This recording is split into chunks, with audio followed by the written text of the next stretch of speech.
Hey you. Yeah, you. The one scrolling through YouTube, secretly wondering if you're good enough, smart enough, or capable enough to chase that dream of yours.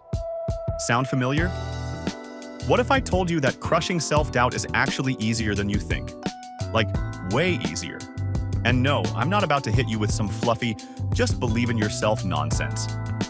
This is real talk from someone who's been there, staring at the ceiling at 2 a.m., wondering if I was fooling myself for even trying. But guess what? I figured it out, and today, I'm sharing exactly how you can too. So here's the deal. In this video, we're breaking down 3 game-changing strategies to silence that inner critic for good. First, we'll talk about why self-doubt isn't the villain you think it is. It's actually trying to help you.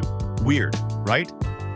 Then, I'll show you a simple trick to reframe those nagging thoughts in under 60 seconds. And finally, we'll dive into how to build unshakable confidence by doing one tiny, almost too easy thing every single day. Spoiler alert, it's not affirmations. By the end of this video, you'll walk away with tools you can use today to start feeling more capable, more confident, and honestly, more like the badass you already are. So, are you ready to kick self-doubt to the curb? Let's do this. Okay, let's start with this. Self-doubt isn't the villain. I know. It feels like it's out to get you. But here's the truth. Self-doubt is just your brain's way of trying to protect you. It's like that overly cautious friend who's always like, "Are you sure you want to do that? What if you fail? What if people laugh at you?" Annoying? Yes. But deep down, it's just trying to keep you safe. The problem is, it's stuck in caveman mode. It doesn't realize we're not running from saber-toothed tigers anymore. So, step 1 is to stop fighting self-doubt and start understanding it.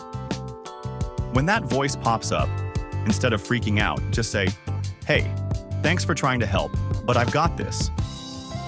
Sounds simple, but this tiny shift can totally change the game. Now, let's talk about reframing those nagging thoughts.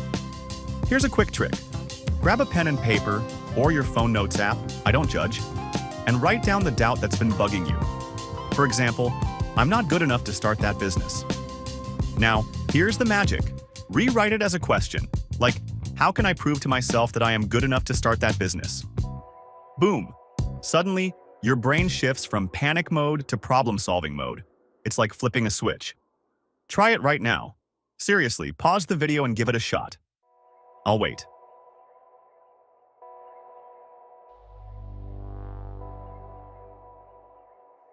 Feels better already, doesn't it? Finally, let's talk about building confidence. And no, I'm not going to tell you to stand in front of the mirror and chant, "I am amazing." Instead, here's what works. Take one tiny action every day that proves to yourself you're capable. It could be as simple as sending that email you've been putting off, or even just making your bed when you really don't feel like it. Every time you do something, no matter how small, you're sending a message to your brain. "Hey, I've got this." And over time, those little wins add up to big confidence. Think of it like leveling up in a video game. You don't start by fighting the final boss, right? You start with the easy quest, and before you know it, you're unstoppable. All right, let's recap. Self-doubt isn't your enemy. It's just trying to help, in its own annoying way. Reframe those negative thoughts by turning them into questions. And build confidence by taking one tiny action every single day. You don't have to do it all at once. Just start small and trust the process. And hey, if you're feeling stuck, come back to this video. Share it with a friend who needs it too. And drop a comment below telling me which strategy you're going to try first. I read every single one, and I'd love to cheer you on. Remember, crushing self-doubt isn't about being perfect. It's about showing up, even when it's hard. And you've already taken the first step by being here. So go out there and show the world what you're made of. You've got this.